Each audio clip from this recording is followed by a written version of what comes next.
Goblin of Greed. Pada zaman dahulu kala, hiduplah seorang goblin yang begitu kaya. Dia memiliki berbagai bisnis dan termasuk orang yang paling kaya di masanya. Namun, ia begitu arogan dan memandang rendah orang yang kekurangan hingga menghina mereka. Namun suatu ketika, situasi ekonomi hancur di negara itu. Begitupun dengan investasi dan kekayaan goblin yang ikut hancur.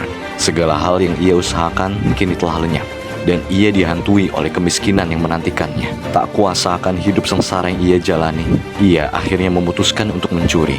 Dia mencari gerobak suplai tanpa penjagaan, lalu mencuri jar of greed dari gerobak itu.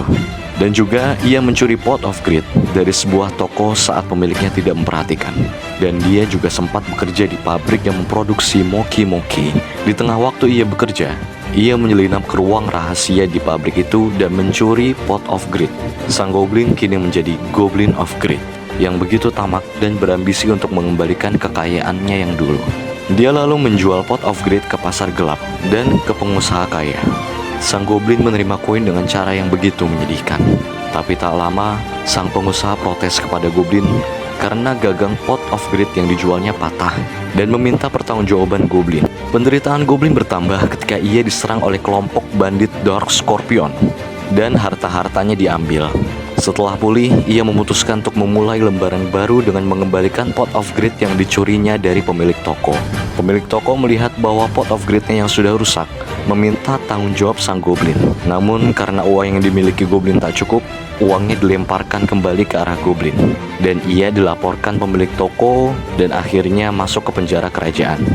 Setelah merundungi tindakannya, selepas dari penjara, sang goblin memutuskan untuk hijrah dan bekerja sebagai perawat kebun. Di kebun itu, ia menemui monster kecil seperti Nettles dan Sniffus.